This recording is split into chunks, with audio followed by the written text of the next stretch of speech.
não tem. E o senhor já se referiu a situações no Nordeste, no Rio Grande do Sul. Que situações específicas nas suas andanças pelo país o senhor testemunhou?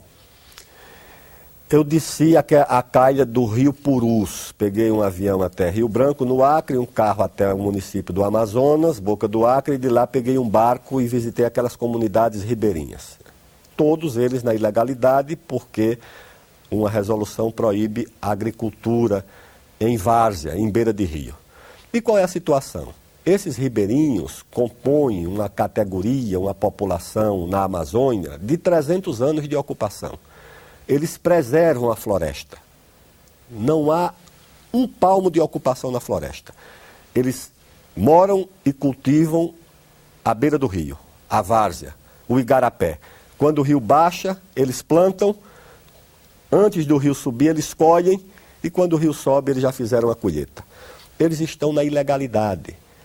Conversava lá com os integrantes de uma comunidade, e eles apavorados, porque podem ser jogados pela legislação na periferia das cidades, onde já há um consumo de uma espécie de crack, que eles chamam de mescla, muito grande entre a juventude. Essas pessoas vivem numa sociedade gregária, onde se conhecem, cultivam, fazem lá a sua religiosidade da Huasca, do Santo Daime, tem a sua vida e a sua cultura. E eles podem ser jogados na periferia daquelas cidades onde o índice de prostituição infantil, de criminalidade, tem crescido a cada dia. Eu conversei com o pessoal do governo, conversei com o meio ambiente, eu digo, vocês não podem fazer isso, porque ambientalmente é desastroso. Essas pessoas não atentam contra o meio ambiente, preservam, vivem. Andando dentro do igarapé, o líder da comunidade disse, deputado, eu planto aqui. O igarapé tinha uns 5, 6 metros de fundura. Eu digo, mas aqui ele diz porque quando o rio baixa, isso aqui vira uma várzea fértil, eu planto, antes do rio encher, eu colho e vivem assim. No Pantanal também é uma situação absurda. Toda aquela pecuária de 300 anos, sustentável, é o bioma mais preservado do planeta, foi para a ilegalidade. Fui lá com a Embrapa Pantanal, estudamos, ninguém aplicou essa lei, porque não tem como retirar, não é só o boi, é a cultura, é a tradição, é aquela sociedade pantaneira.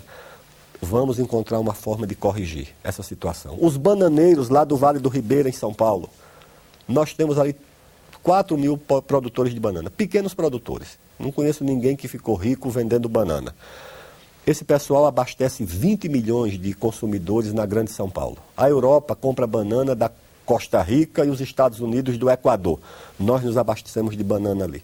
Também estão na ilegalidade. Então é preciso fazer um esforço para que essas pessoas trabalhem e protejam, porque quem mais pode proteger o meio ambiente não é o funcionário do órgão ambiental que está morando em Brasília, em São Paulo ou em Recife.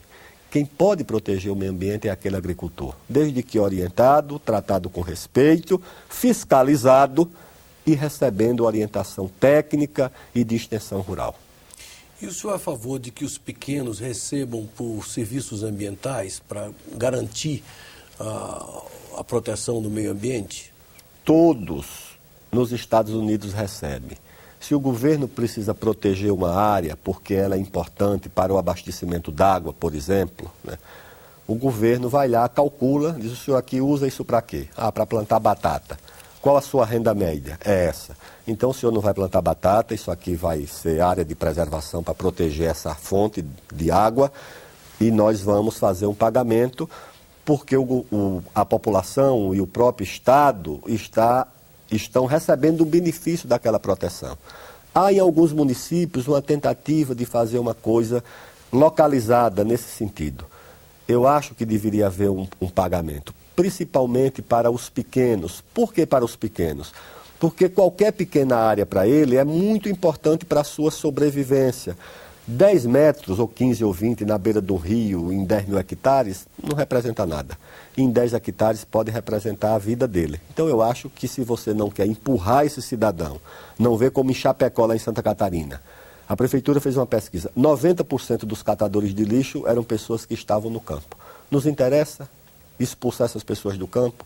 Essas pessoas não cumprem apenas uma função econômica de produzir alimento, batata, feijão, milho, tem uma função demográfica, de política habitacional, de política cultural. Ali está a nossa identidade, as nossas raízes, é o agricultor de raiz, não é a classe média rural que tem casa na cidade e casa no campo. Esse mora ali na roça. É o laboratório da nossa culinária mais antiga, da mais simples à mais sofisticada. O laboratório também do nosso folclore, da nossa música, tanto da erudita quanto da popular. O campo, para nós, tem um papel que não é apenas o de produzir alimentos, é o de produzir cultura, identidade, valores. E a sociedade urbana precisa pensar nisso antes de adotar políticas que incidam sobre essa comunidade, sobre essa atividade, com o risco de extingui-la, de você só ter o investidor rural. Ou seja, o campo passa a ser apenas uma atividade econômica. Eu acho que nós não podemos admitir esse tipo de conceito. O campo não é apenas uma atividade econômica. O campo, no Brasil e no mundo, o francês, por que é que ele protege? Por que é que ele subsidia? Não é simplesmente pela soberania alimentar. É porque o campo, para a França, é o repositório da sua identidade, da sua memória, da sua culinária, e ele faz questão de preservar aquilo também, como política demográfica. É mais barato manter a pessoa ali no campo, a água para ele é mais acessível, ali está a moradia. Então, essas coisas nós precisamos levar em conta. E como é que o senhor, que se enfronhou nesse tema rural,